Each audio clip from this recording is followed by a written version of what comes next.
Chez Apolline de Malherbe, la confiance en soi ne tient pas à grand-chose. Une paire de talons, pour être précis. Ce mercredi 30 novembre, la journaliste à la tête à la matinale de RMC et BFM TV était l'invitée de Quotidien, avec Estelle Denis.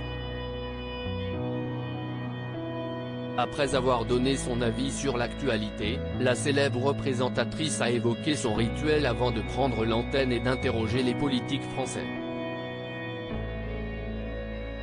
À un moment, je me suis rendu compte qu'il fallait presque mettre une forme de carapace.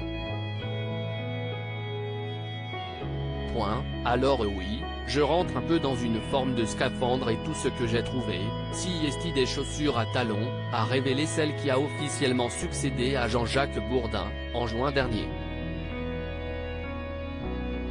Ça me change, dans la vraie vie je suis souvent en basket, a expliqué Apolline de Malherbe, s'amusant avec sa consoeur de sa tendance à oublier ses chaussures un peu partout dans le studio. Je ne suis même pas sûr qu'on voit mes pieds, mais si estimental.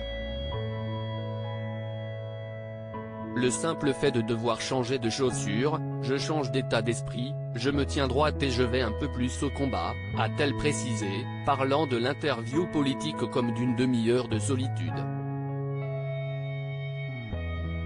Supérieure à Léa Salamé, Pascal Praud, Anne-Sophie Lapix.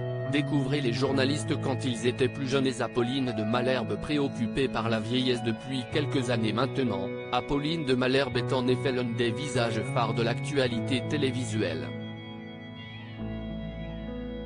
Face à Marine Le Pen, Manuel Bompard, Gérald Darmanin ou encore Bruno Le Maire, la journaliste veille toujours à produire une matinale exigeante et riche en informations.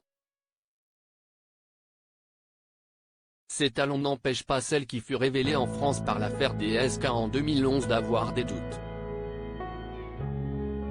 Je sais qu'un jour, je serai passé de date pour la télé. J'espère travailler le plus longtemps possible, parce que j'ai la chance d'aimer mon métier, mais il faut dire ce qui est, un vieux journaliste, ça fait chic. Une vieille journaliste, on lui fait moins souvent signe, a notamment pointé la quadragénaire dans une interview accordée à elle en octobre dernier. L'ex-correspondante de BFM TV aux États-Unis a pourtant dévoilé qu'elle avait longtemps rêvé d'avoir 45 ans. Je me disais, à 45 ans, c'est le bon moment, les enfants seront grands, je pourrai souffler. Je me disais, à 45 ans, peut-être de temps en temps, je m'assiérai sur le canapé et pourrai me détendre, a-t-elle détaillé, avec humour dans l'hebdomadaire féminin.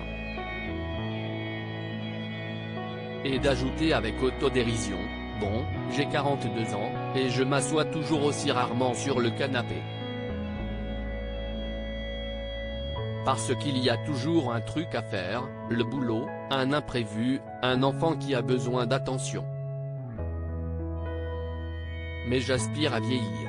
En revanche, vieillir physiquement me préoccupe. Crédit photo, capture d'écran quotidien TMC.